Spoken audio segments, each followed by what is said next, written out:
Okay. Very good. It's really good to see everybody here. I want to start by acknowledging that it's been quite the week for our community and our nation. And this is one of the first times this is the first time this grouping has been together. We've had several Lev Ha'ir, Heart of the City gatherings since then in various ways and shapes, Shamanu and Rosh Chodesh, but this is the first time we've been together in this configuration. So I just want to acknowledge that we've come through a passage in this country. People are holding lots of feelings, and I just want to make a moment to be together with all that we each are holding. Take a moment of silence here.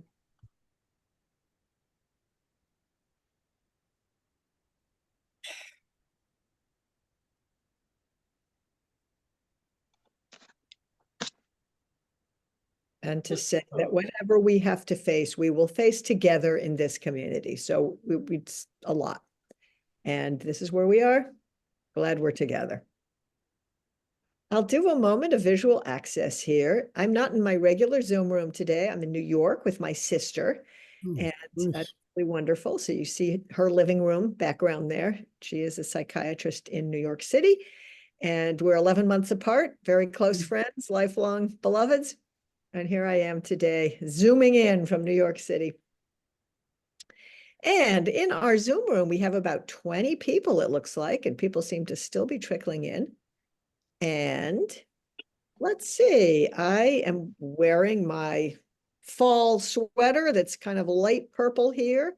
And I see almost everybody with their camera on. And if you're able to turn your camera on, and it isn't yet, we love to see the shining faces here together.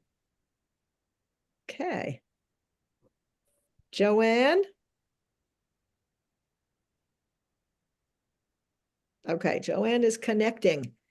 Very good. So for people who just came in, we did a moment of silence, holding whatever we're holding from this week of electioning. And I just did do visual access, which I'm happy to do again for a minute if needed. I'm not sure if everybody who wants that was here at the moment. We're going to do our Torah blessing together that ends La Asok B'divrei Torah. So let's do that together. It's fine to be off mute for this, and we'll just have a cacophony of blessing for our learning together. Baruch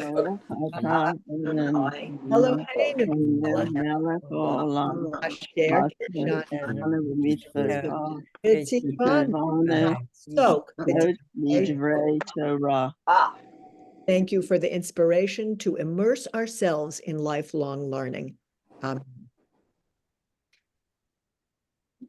The inspiration for this class on Exodus, revisiting the book and the story, came from Bobby Miles, Bobby with an E, who I do believe is in this Zoom room. Is that right? Yes, she's there. Very good. And the way that works is that anybody in our community is welcome to submit an education idea for a theme to our education committee and me. That committee is headed by Diane Zilka, who is here. And that committee considers proposals from me. I usually submit 3 proposals per semester, plus proposals from anybody else. And the committee makes a recommendation, and we usually take it. So this year, the committee chose this topic, which I think is a wonderful topic and very timely. So thank you, Bobby with an E. And thank you, Education Committee. And here we are. So I always check who, I'm not saying ever, but recently reread the book Exodus or watched the movie recently, Exodus. Great. Who in this room has ever read the book or watched the movie? Super. Wow. That's amazing. Very good. So we're going to do a round of hearing stories from the first time that you encountered this book or this movie. What age were you? Who gave it to you? Who introduced it to you? And what impact did it have on you then? So I'm taking hands. And I know there are lots of stories to tell here. Roby? When it came out in Dutch, I think. I think, I don't know, I've been looking through my whole, I don't have it here. I didn't bring it with me, I think, to this country. But I've Oh. read it way, way back, and I was very impressed with it, and I loved it. Everything about it. The book was published in 1958, I believe. So do you know how old you would have been when you first read it, roughly? It's right after that, I think. Yeah. Mm-hmm. So you would have been what? What decade were you in at that point in your life? In my 20s, maybe. In your 20s? Okay. Super. 60. And do you remember how how you took it in at that time? What did it mean to you? Just absorbed everything about it. It told me everything I needed to know about Exodus, about Israel, about everything. I mean, it was just, it was most impressive for me. Mm. Really helped me connect. Mm-hmm. Who else has a story? A lot of people read it here. Okay, Nancy, I see you. So the movie came out in 1960, but I would have been 4 years old then, so I'm sure I didn't watch it then. I'm thinking that I watched it more like when I was 12, and that was, in the midst of all the wars beginning, the Six-Day War, and so I think I just thought it was very romantic. Paul Newman is Paul Newman, so, and to me, I don't think I learned all that much. It was hard. I just watched it again last night, and it's hard to differentiate, where I was at 12 from where I am now. But I think it just sort of reinforced my idea that there's always war in the Middle East. And from its beginnings to now, there's always war. And at that point, I was very anti-war. And so while it was romantic, I don't think I appreciated that you needed to kill people in order to live where you wanted to live. And Nancy, you were 12. So do you remember who introduced it to you? Was it in Hebrew school? Was it from a parent, a friend? Do you remember? I don't, sorry. No, I would have either seen it in Hebrew school or my parents would have taken me to the movie. Okay, super. Amy, and then Debbie. When I rewatched it, my memory of what the movie had been the first time when I had watched it was so different. I was like, I thought the way I remembered the movie was that it was all about the Jews on the boat trying to get out of Cyprus and having their hunger strike. And when I watched the movie, I'm like, oh, wait, they're at Israel already? Because I just remember the movie. So I suspect that the most impactful part of the movie for me was just like maybe that half hour. And I didn't remember how long it was. I didn't remember that it had an intermission. Who remembers movies with intermissions? But I don't remember. I mean, probably the most impactful other part of it was the music. I mean, it's just like it is the music of, and when I watched it a second time and I heard what they did with that music, they jazzed it up. They made it sad. They made it happy, but it was the same damn theme over and over and over again. So those are kind of the things that were triggered for me, but I don't remember how old I was. If you said the movie came out, what you said the movie came out when? 1960. In 1960. So I would have been like 8 years old. So, I mean, it's possible that I might have seen it. But all the stuff about Israel, I totally just wasn't in my memory as well. So. Thank you. Okay, Debbie and then Ed. So I was also very young when I saw it, definitely less than 10. But I must have read it later because I remember then looking for other books by Leon Uris because I really enjoyed his writing. But in the movie, I think the thing that stood out to me the most was the Sal Mineo character that was in a relationship with this blonde girl, I don't know what her name was, that he died. Or she died, I forget actually. But it was a tragic romance. So that's what stood out to me most. Right, Karen, right? The young Karen was a refugee. She was 15. She dies. Karen. Oh, it's her. Okay. She's in love with Dove. Okay. Ed, I think you're next, and then Jeff. Thanks, Rabbi. My friends and I were 11 and 12. And so it was, for many of us, the first time we tried to tackle an adult book, large book like Exodus. And so there was, a lot of peer leadership, peer support among us. We grew into our teens during a very eventful time. And one of the striking memories of having read Exodus was that it was the first mention of Adolf Eichmann, not too long before he was kidnapped and convicted. This is very subjective, but, first we read the book, then we saw the movie, I think produced 2 years later. And then many years later, I saw a piano player playing the music, from a scorebook for Exodus. And I saw the lyrics for the first time. And part of the lyrics is, "This land is mine.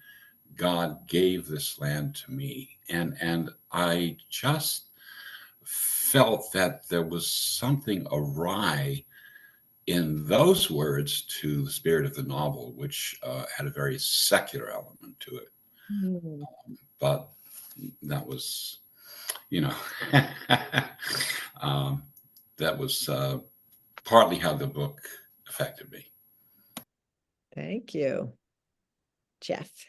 Yeah, I was going to say, one of the things that really stood out, it's been a while since I read the book. I was a sophomore in high school, but I remember, and I didn't even have the same love of reading then that I do now, but I remember just not being able to put it down. And I think one of the things that struck me is just the length he went into with the character's background and all the challenges that they faced that brought them to where they were, and overcoming some of them, and overcoming some of the horrors they experienced. Thank you. Okay, and Enid, last person. Enid, how old were you when you were introduced to this, and who introduced you? Well, I probably was in my early 20s. So I guess we're the more senior rememberers here. I don't know who introduced. We were married at the time. So I would assume that I remember reading the book and then later reading, seeing the movie.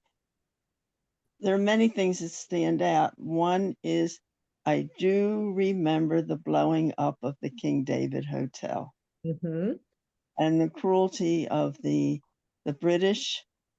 And I have a cousin who actually came on the Exodus and was returned to Cyprus. Eventually, of course, they got into Israel. And the one scene, the friends, it was Ari, I think, and his friend who was Arab. Yeah. And how they were friends. And then at that moment, when Israel was declared a country, well, I remember all of the, when it became a country and all of that, the voting. So how did it impact you? That scene? Yeah. Because it really brought us to where we are today. Yeah, that's a really good point. And we're actually going to talk more about that. Yeah. So just to sort of gather up some of that, we in this circle were exposed to this material at very young ages, kind of formative ages, where it was shaping our perspectives and views. And for many people, this book or movie was introduced by your own family or by your synagogue. I know for me, I was 14, and my father gave me the book and said, I can't actually remember the amount of money. It had a 5 in it. Probably was $5, which was like 50 back then, Okay. But he said, "I will pay you $5 if you can put this book down middle and walk away from it." Joanne, you need to mute because we're hearing you. Take care of it. Thank you. Okay, now you're on mute, Joanne. So anyway, I was 14. My father gave me the big fat book. He said, I dare you to pay you $5 if you can put this down and walk away from it halfway through. And he was right. It's very gripping. It's very emotionally compelling. It actually was published in that decade after the end of the Holocaust and the end of, World War II. It was a little bit after a decade. But it was one of the first times that anybody in the world was really talking about what had happened to the Jews. Historians have noticed that both in the Jewish community and outside of the Jewish community, there was basically a decade of silence. The trauma, the grief, the guilt, just, the nexus of really difficult stuff after World War II was so hard that it took a little more than a decade for the world to start creating literature and, film and theater and memoirs. And now, as you know, there's an outpouring that still happens unto this day, but it took a while. There was a gap there, and this was one of the first things. It became a global bestseller, translated into many languages. 19 weeks on the New York Times bestseller list when it first came out. And it's really kind of an amazing movie. It's like a really well done movie. It's very emotionally compelling. So some of the things that people here said, somebody said, I learned everything I needed to know. And that was the feeling that, wow, this opened up an understanding of something. Wow. And that it was romantic and it was emotionally compelling. Yeah. We're going to introduce the characters because the way Leon Uris writes in all of his books in general, I like reading them too. I think Debbie said that. This wasn't the first and only book. He chooses a big politically historical situation, and then he invents somewhat stereotypical characters that he places. There's not a lot of nuance or character development, I don't think, in his books, but they're very just, for the kind of book he's writing, it's just like really engaging. So we're going to introduce the characters and kind of what they represent. So who is Kitty? And just anybody who read the book or saw the movie, we're going to kind of share who's who in the situation. And then I'm going to talk a little bit about the context. So main characters here. Kitty. Okay, who's Kitty? One sentence introduction of Kitty. Okay, Enid. She was a nurse. She was American. And, then met Arya and she went to Israel. Well, it would. Okay, yeah, so she's American. Thank you. She's American. She's a nurse, and she represents kind of the clueless non-Jew in the story. She basically seems like she's maybe never met a Jew, but she's certainly never been intimate with a Jew. And she starts out saying, I don't really feel comfortable around them. There's just something strange and different. Right. And if she doesn't even want to engage. Okay, so that's Kitty, very blonde, blue-eyed, both in the book and in the movie. Knows nothing about the Jews. She's from the Midwest of America. You know what it reminded me of a little bit was South Pacific. Do you remember the character in South Pacific? Very similar kind of situation.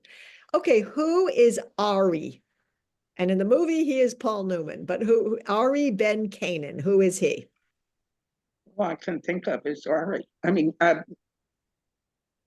Paul Newman. I know. Okay, Paul Newman. But what is his character? Who does he represent there? Someone else answer, please. Debbie.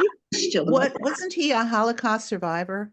No, actually, No. Ari Ben Canaan is a Sabra, which is somebody who was born in Israel.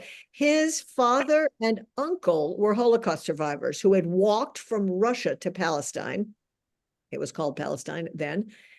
They were survivors, and they changed their names from their Russian names to Barak and Akiva.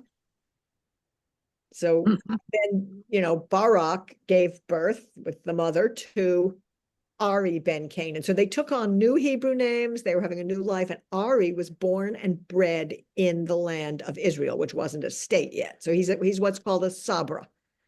a sabra is an Israeli cactus that lives there. So it's like that's the word for a native Israeli, an Israeli born there. So yeah, so Ari Ben Cannon, otherwise known as Paul Newman, is an indigenous sabra fighter, and he has joined the Haganah. I'm going to talk more about what these different political groups are, but he represents the Haganah leadership. Okay, and then we have, let's see, who else do we have? Diane? No, I just want to mention, I don't think that his father and uncle came from the Holocaust. They came from before that. They came from after pogroms, and they lived in the Pale. And that's how they got to raise an adult. I mean, Ari was an adult well before, by the time the movie came, the story of Israel. Yeah, you're right. So in other words, yeah, you're right. I think he says that they came 47 years ago, which would have been pogrom era pre-Holocaust. I think that's exactly right. They were very close brothers, and they came from Russia.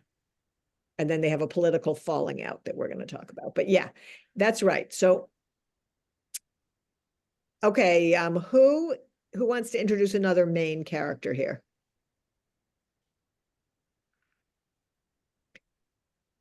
Anybody who hasn't had a chance to speak? Bobby? Sure. So Dove Landau, who's played by Sal Mineo, very young Sal Mineo, was, I forget now where he was from, but he was a Holocaust survivor. He had been at Auschwitz, I believe. And being young and romantic, not just with Karen, but I mean in a general sense, he joins the Irgun. Yes. He takes up with the Irgun and falls in love with Karen, who's this 15-year-old girl who is from Denmark, but she was Jewish. Yes, and Dove, the young guy who joins the Irgun, he represents kind of Holocaust survivors' guilt, because he had actually, in order to survive in Auschwitz, he had helped dig the graves for the Nazis. In other words, for the Nazis to do mass burials of Jewish bodies. And he had been a grave digger. And that's how he had survived. And he was carrying such shame and guilt, and he was very angry and young. So that's his character. And then who is Taha? Somebody want to introduce Taha? Diane? I think he's the Palestinian who was on the land, and his father's, I don't know, I think his father ceded the land or gave the land in theory to create this community of Jewish settlers, but they got along well. I mean, please correct me if I'm wrong, but he was the next generation of that dynasty, and he was raised with Ari Ben whatever, Paul Newman, on that land, as as brothers in a sense. Yeah. So he represented sort of the peaceful Arab who was living on the land in cooperation with the Jew, very close, loving relationships between Ari, that's Paul Newman, and this Arab Palestinian who lived there, and generational close relationships. Their fathers were close, they were close. And that was, the Jews were living in the kibbutz right next to the Arab village. That's Taha. And I think, have we introduced all the main characters there? Can anybody think of anyone I'm missing? Enid? Yeah, you have to talk about Barak and his brother. Okay, yeah, we're going to say more. We introduced them, but we're going to say more about them in a minute. Is there any other character?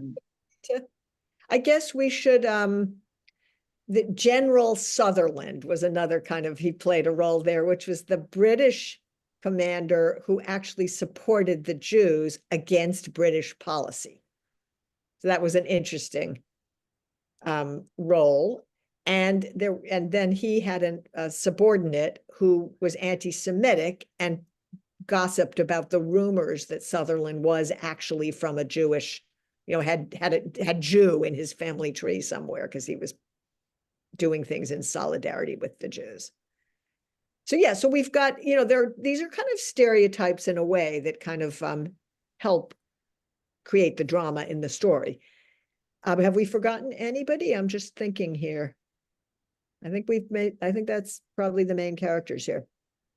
If anyone thinks of one, you can speak or forever hold your peace as you think of them. Well, there was the guy who was the go-between who was able to get anything on the black market. And he really made it possible. I forget his name. Right. What did you think about him? The guy, he was a Cyprian. He was from Cyprus. Yeah. And he was running the black market. Did you think he actually did support the Jews in their? I think he supported anybody who would give him money, frankly. It was a little bit unclear there. He was channeled. Sort of apolitical, frankly. Yeah, well, definitely. That's a good point. He's an important stereotype person too, because there are some people who just want to, enrich themselves from whatever game is being played. And that was the game that was being played. So yeah. Right, he was an opportunist. He was an opportunist. Ellen. I think the character that really sort of jumped out, and I read the book for the first time at 9, was Jordana Ben Canaan. Oh, and as a kind of girl in the suburbs in a very waspy environment, I thought a strong, powerful, I'm in charge kind of woman left a huge impression on me. I don't have a middle name, and for years I just decided my made-up middle name was Jordana. Her strength of conviction at a time when, at that vulnerable age, really spoke to young me, very much so. Oh, that's powerful. Yeah, that's great. That reminds me that Ari and Jordana's mother is kind of your stereotypical Jewish mother who's like wants to feed everybody, thinks they're all too skinny, Yeah. Great. Yeah, she is a strong character there. Okay, really good. So I want to talk a little bit about the context of what exactly is happening there. You guys probably know that after World War I, the superpowers carved up the map of the world and gave, it was the end of empires. So things like the Austro-Hungarian Empire and the Habsburg Empire, all the different empires came to an end. And instead, they created nation states and colonies that were owned by the nation states. And this had been a process that was ongoing for years and years before then, but it culminated right after World War I in the division of the map. And Britain was given this land that included Israel called the Mandate, the Palestine Mandate.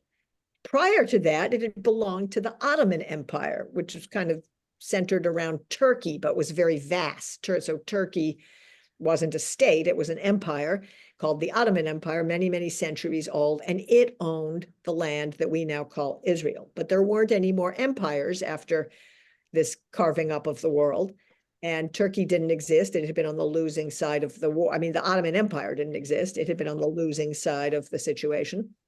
And so Israel was given to England. And the reason it wasn't just immediately made into its own state was that there was a lot of conflict already between who should get it. So, it was just simpler to have England kind of, a lot of the nation states owned colonies or territories or whatever, and that was the easiest thing to not have another big fight. So England got the mandate.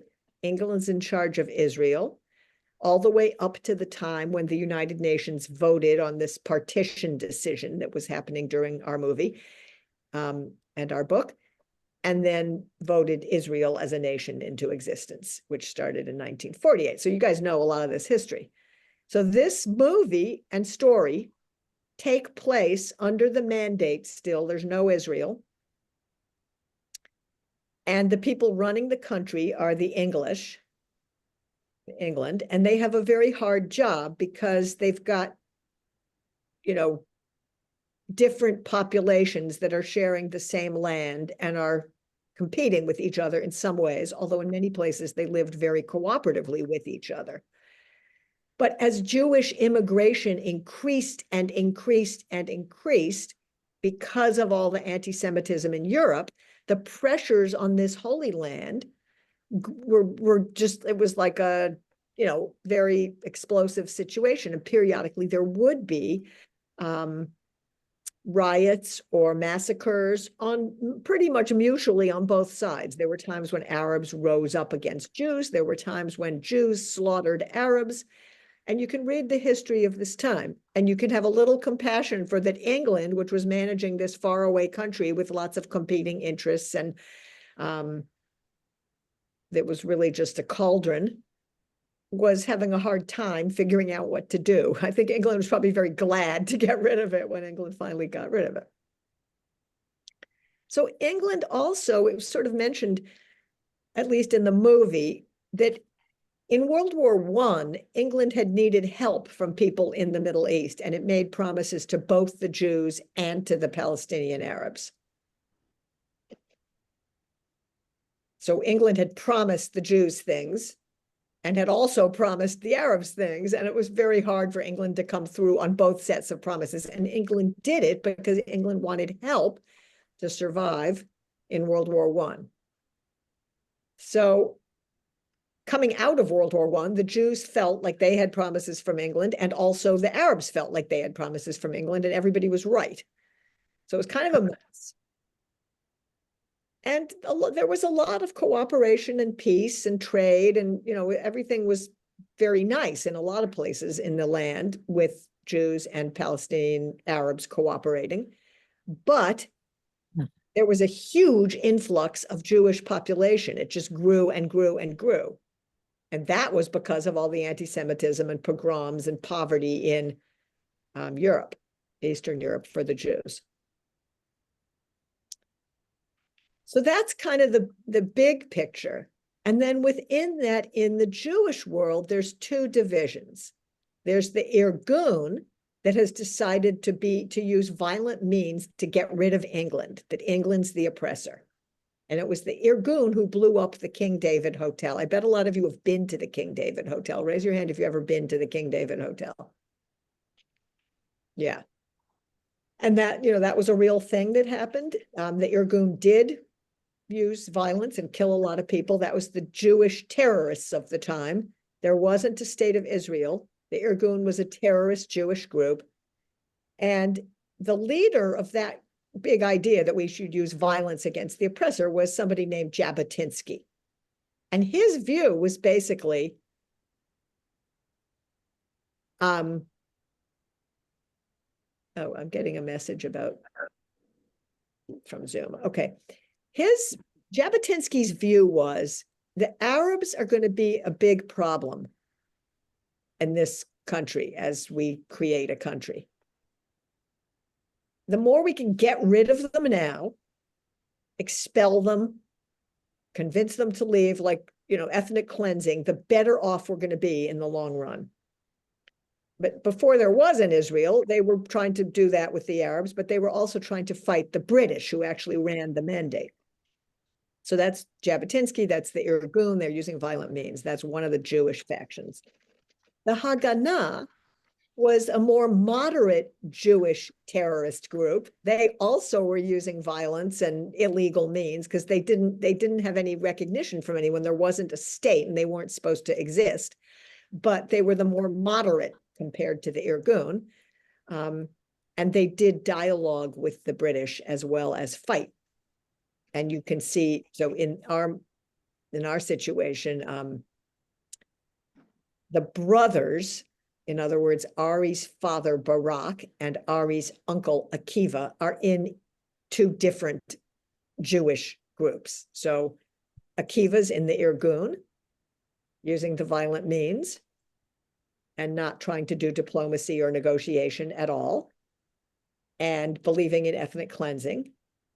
And Barak, who's Ari's father, is in the Haganah, which is trying to live peacefully somewhat with the Arabs, even though actually it turns out from reading people's memoirs later, they also basically thought ethnic cleansing was the best solution. But at the time, the Jewish groups didn't get along with each other, had different ideologies, both used violence, both were terrorist groups, trying to create the state of Israel. And in the movie, they're exemplified by these brothers who have had a falling out because of this political disagreement. And it's very sad because they love each other. And I won't give it away because if you haven't seen the movie, it's a really good movie to watch, even though we're also going to critique it. But the brothers is a pretty intense relationship in this movie, and they represent these ideological differences. Okay, let me stop there for a minute. Any questions or reflections right now on just the context of what we're looking at? Bob? Yeah, so I thought it was interesting that the description, the summary of the story that you sent, I think it was a Wikipedia that you had sent us.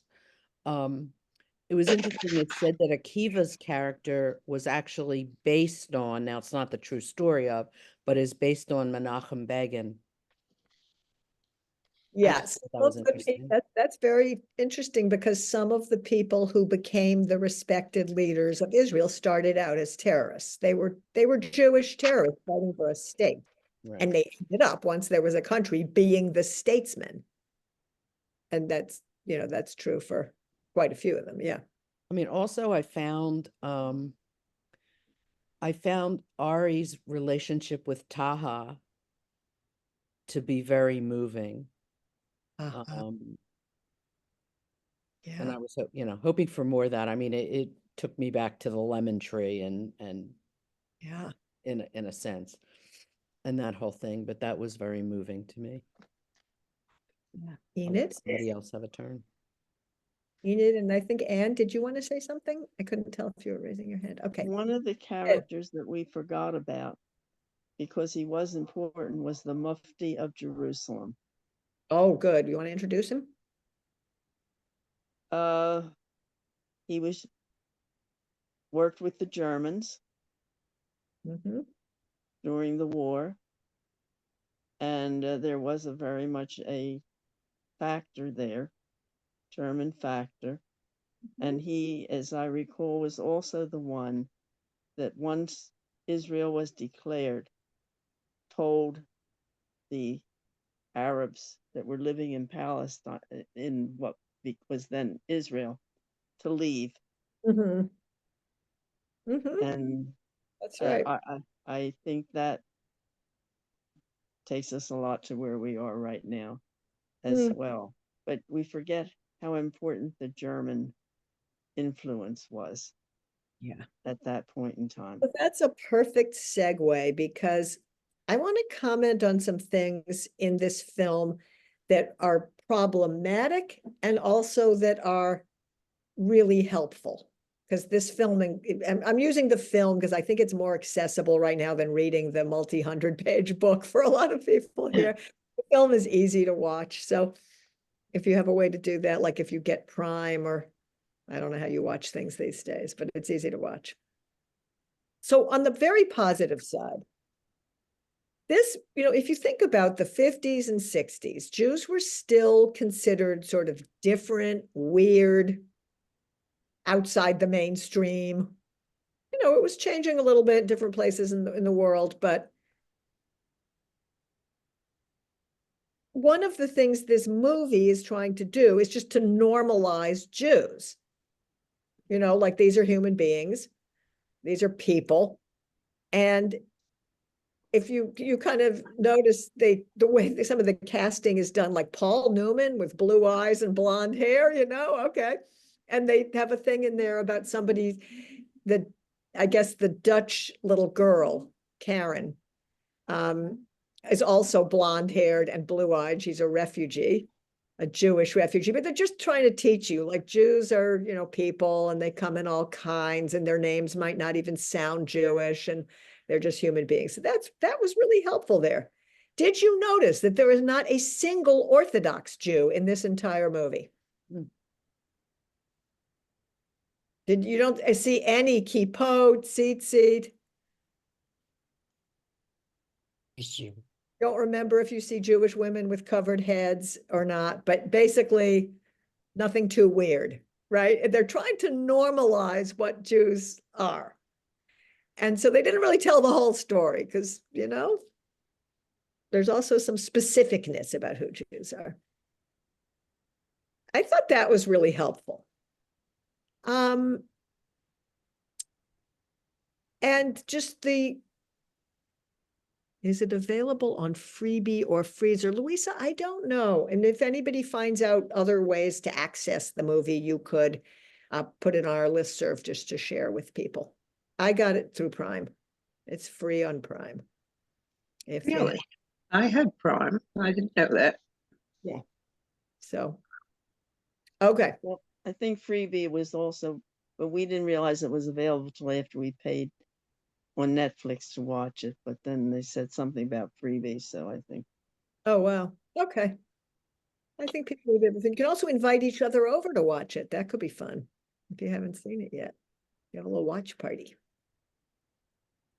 Or do it in real time together, each in your own home, and then talk about it. But a lot of people already did get to see it. So I think also the love affair between Jews and non-Jews was a kind of helpful thing for that era. You know, it was sort of like the films that came out probably in that same 60s decade about Black people falling in love with white people falling in love with Black people, which is kind of radical to have cultural depictions of that in that era. That was probably good. Another thing, there were certain little mini history lessons embedded into this film to educate the general population about Jewish experience. And there was one little comment that somebody makes about how, well, the Jews have been here for 3,500 years. And that's actually a true fact. Like, Jews are also indigenous in the land there. So we're going to talk more about why sometimes that's under contention today. But the reality is, we know that our entire Torah is written about an era when Jews did live on the land in Israel. And the temple was in Israel for about 1,000 years. And the entire center of Judaism was in Israel during that time. And that was thousands of years ago now. But Jews are indigenous and have never left that area ever since we arrived. I mean, with the human species, everybody came from somewhere, like people migrated from somewhere tens of thousands of years, you know. But for many thousands of years, Jews have been indigenous in that land, just like other people who now are called Arab or Palestinian have also been there. Druze, whatever. And Christians, once Christianity started, which was way after Judaism started. 2,000 years after Judaism started, around 0 CE. So anyway, I thought they embedded little bits of history that are actually helpful for people to learn or relearn. Did anybody else notice anything just sort of on the positively educational, before I move into some problematic parts of the presentation? Anybody else notice? Ed? Yeah, like I said, my cohorts and I were 10 and 11 and just learning things. And, you know, what we had absorbed was there was this tremendous conflict between the Arabs and the Jews in Israel, but it was really new to me that the whole thing had to begin with the revolt against the British, which really seemed astonishing at first. Interesting, yeah. Yeah. Sometimes people forget the other layers of what happened there. It's just Arabs and Jews, which is not the whole story. Yeah, that's true. I thought the part that was a part that was inspiring to me was just that kind of the liberation story. Like, that actually turns out not to be the whole story, but the piece of it that was about, wow, these Jews are going to stand up for themselves, fight for themselves, birth a land. It's so passionate. It's about freedom and liberation and a movement. And you can see why Karen wanted to stay and not go to America. She wants to be part of this mission. And that really spoke to me, like being part of a freedom movement that's bigger than me. And it connected a lot with what was happening with the civil rights movement that I was coming of age in, growing up in. And it just, you know, it was sort of like my story, like my Jewish story of what we're also doing with, you know, what we called Negroes then in the United States of America, like this liberation movement that just felt so right. And that was the Jewish story as far as I knew at the time. And I thought it's just so inspiring to be part of a freedom story and to feel like it's your story. I thought that was really well done in there. Anybody else have something they want to?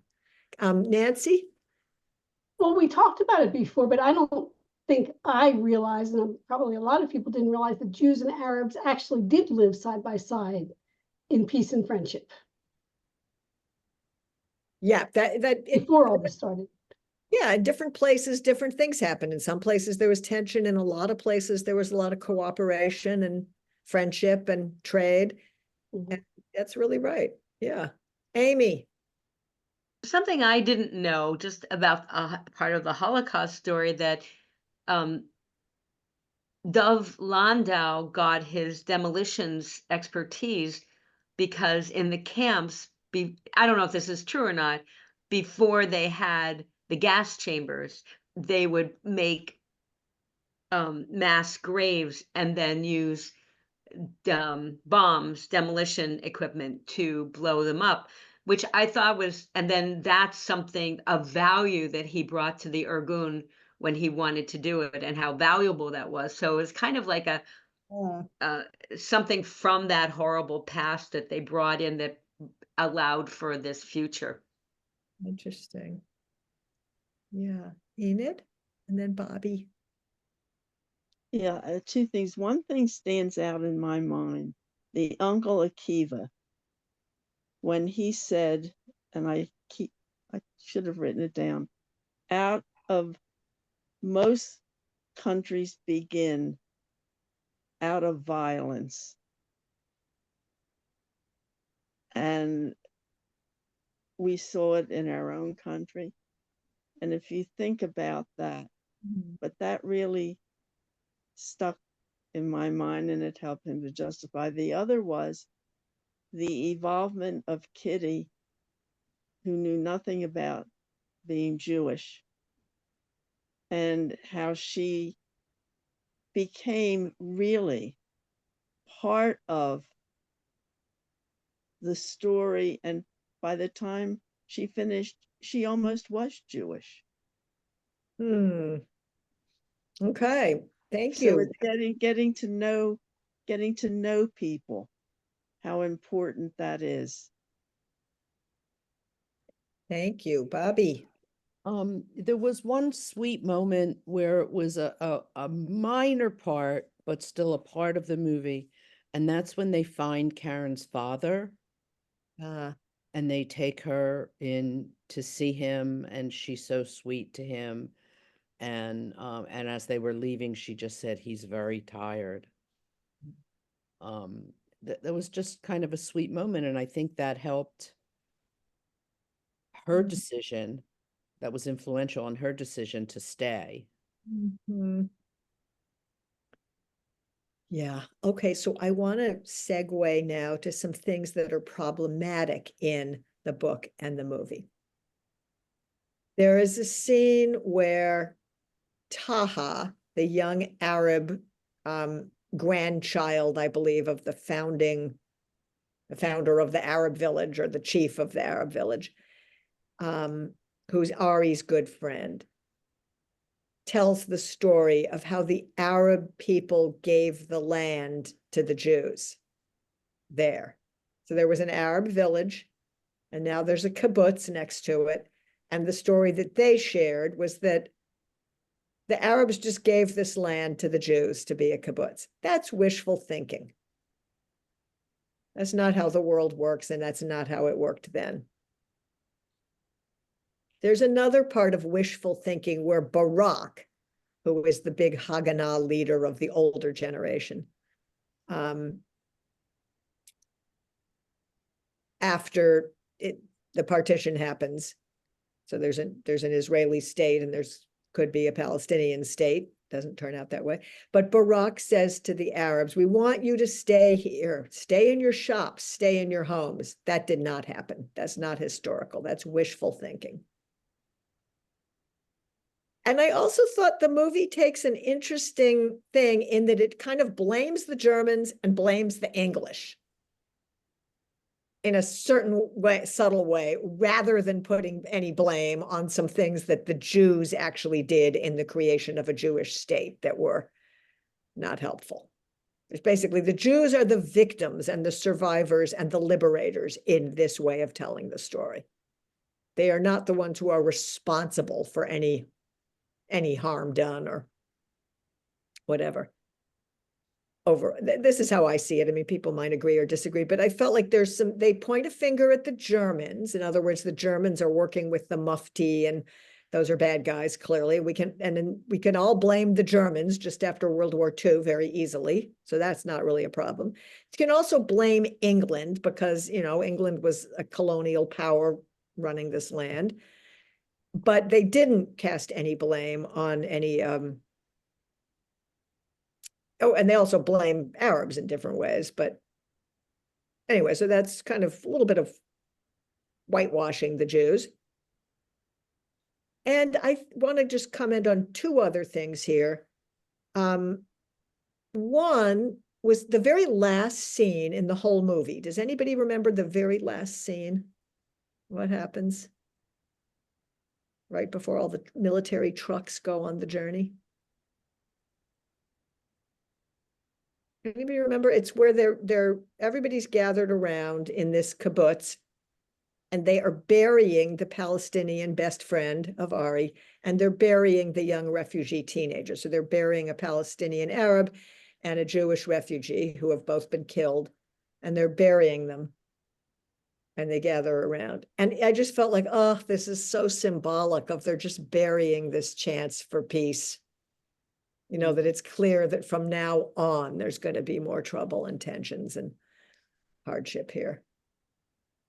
So that I thought that was a powerful kind of symbolic message.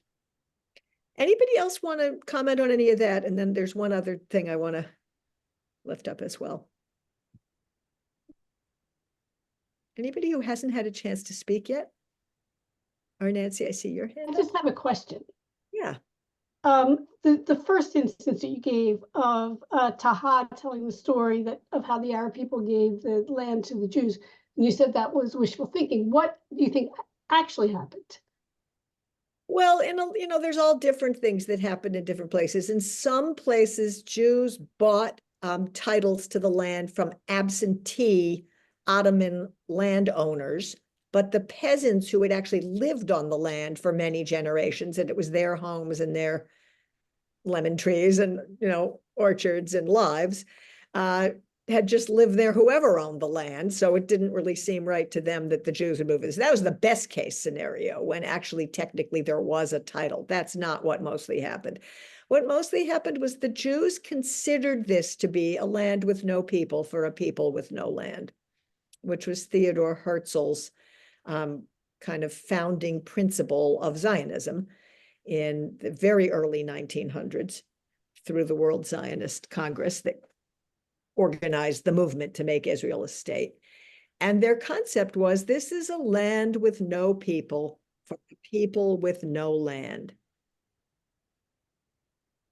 And if you think about that, that's a very, very problematic concept, because in fact, there were people who lived on the land. So the Jews just moved in and started, building their own situations. And sometimes they would raise an Arab village and build their own little either kibbutz or whatever. And after, you can actually read the history of before the founding of the state of Israel, a lot of Israel was built on top of destroyed Palestinian villages, and that continued. And you actually can take a tour now of what's hidden, like to see the tops of the mosques peeking out in a new Jewish settlement type of thing. So it's a very, very sad story. I do want to say one more thing about that, which it has been said that the tragedy of the Jews is that Jews became became a colonizing power at the wrong moment in history. All nations were colonizing powers. I mean, everybody took over whoever was there before. And the way all of Europe was organized, every European state pretty much was a colonizing power of somewhere else in the world, like Africa or, Central or South America. All nation states had colonies, and everybody was taking over their indigenous populations. Look at the history of the United States. But by the time Israel got to be a nation in 1948, international law had already developed to the point where you're not supposed to just go in and take over somebody else's land. And so it has been said that the tragedy of the Jews, that the Jews became a nation, or got a nation at the wrong moment in history. And it is so now Ed, I want to give you a moment, and then I want to kind of move on to a few more concepts here. What did you want to say, Ed? Julie, I'm going to pass. Please continue. Sure. Okay, so I want to introduce the concept of punctuation. Punctuation in telling a story. So let me just give an example.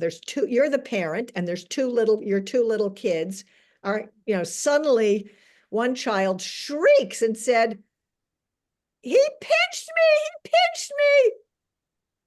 Okay, as the parent, you can rush in and take the one who did the pinching and put them in timeout, or say you have to say you're sorry or something like that. As you know, usually there's more to the story. Why would someone walk up and pinch someone else? Maybe the other one bopped them on the head first, or right? So it depends where you punctuate the story. If you start the story with he pinched me, it sort of sets it up in one way, but you could also start the story in a different place.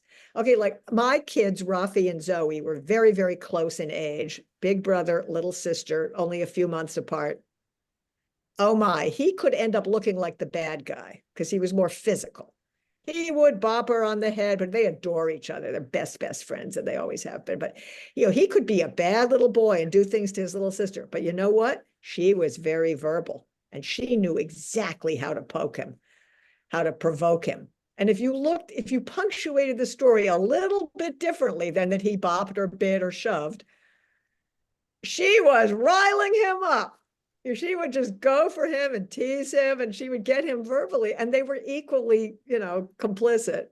And you had to punctuate the story bigger than the last bad thing that happened. So if you were going to punctuate the story of the Jews being in Palestine, there are many choices about where to start that story. If you start it in 1947, like this story does, it looks one way. It looks like the Jews are the desperate victims trying to survive. They're the freedom fighters, right?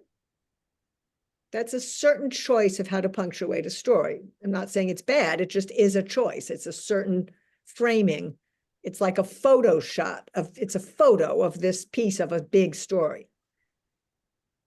Another way of punctuating the story is the way we're hearing it from the Palestinian liberation movement today, which is that Israel is a colonial state.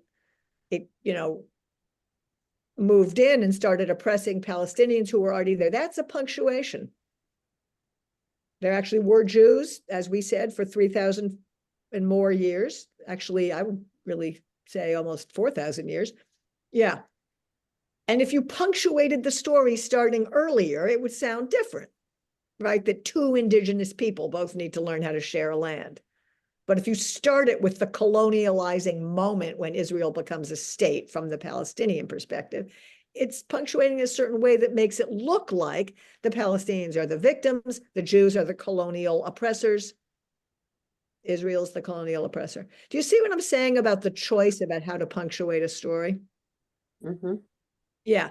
And so whenever anybody is telling a piece of this story about Israel-Palestine today, you as a critical thinker need to ask, how is the story being punctuated right now? Because people punctuate stories depending on their political vantage point. There's some famous quote.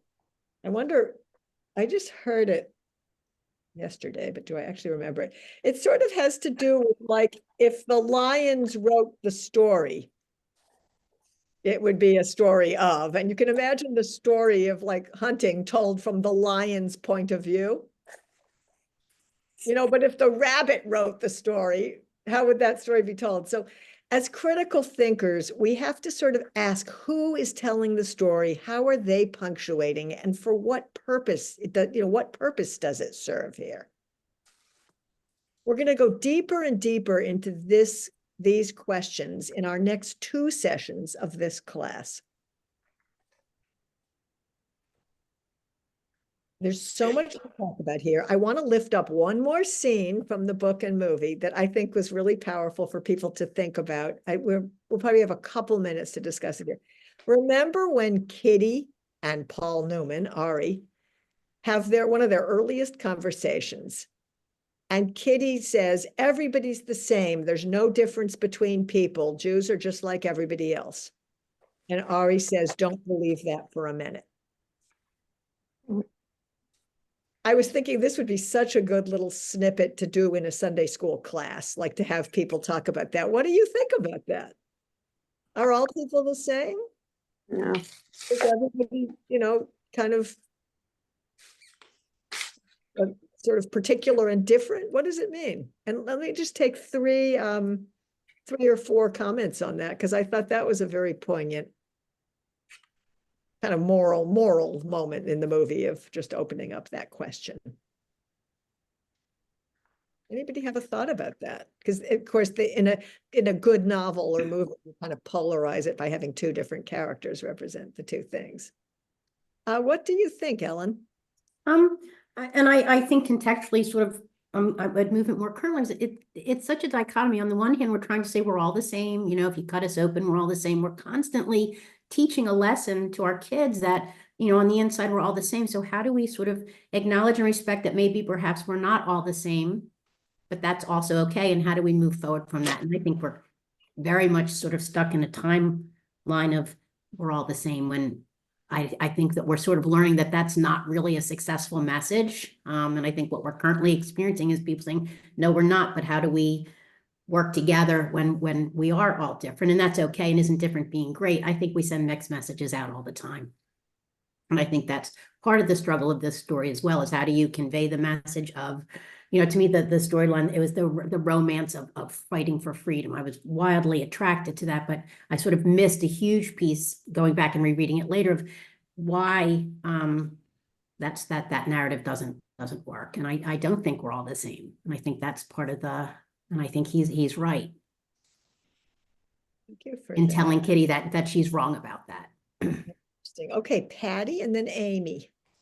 Well, and now it's just to what you had said before, Julie, about, where does the story start? Well, you have two babies that are born. Maybe one is born into a healthier atmosphere than the other, but otherwise, there they are, two equal babies. But what happens from then on, of course, is what Shape said. So I don't think it's a question of only, are we different or are we the same? It depends, is the answer, I think. Thank you, Patty. And I mean, that also hit me very hard. It was like this kumbaya moment, we're all one and all that.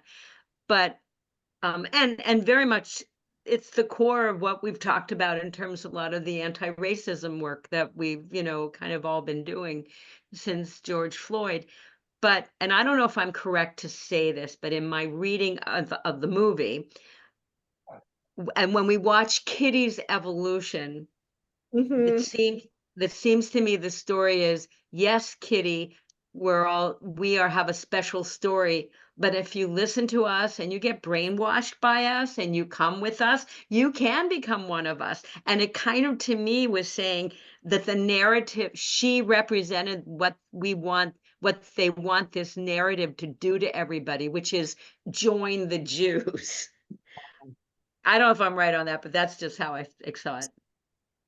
Thank you for that. Yeah, so I mean, I just want to plant the idea that, sort of a both and, that there's kind of universal humanity. We know that's true. Like Patty says, little babies born into the world are not very different from each other. And also there's very particular differences and they need to be recognized. There's the famous poem by the feminist Black poet, Pat Parker, that goes something like, you must, it's called To Be My Friend. To be my friend, you must totally forget that I am Black. You must always remember that I am Black. And that's it really in a nutshell, right? Like, you have to remember Jews are fully 100% totally human. part of the universalness of humanity. And also Jews get to be very particular, and that has to be recognized also in our specificity or specificities, because within the Jewish community, there's a lot of diversity.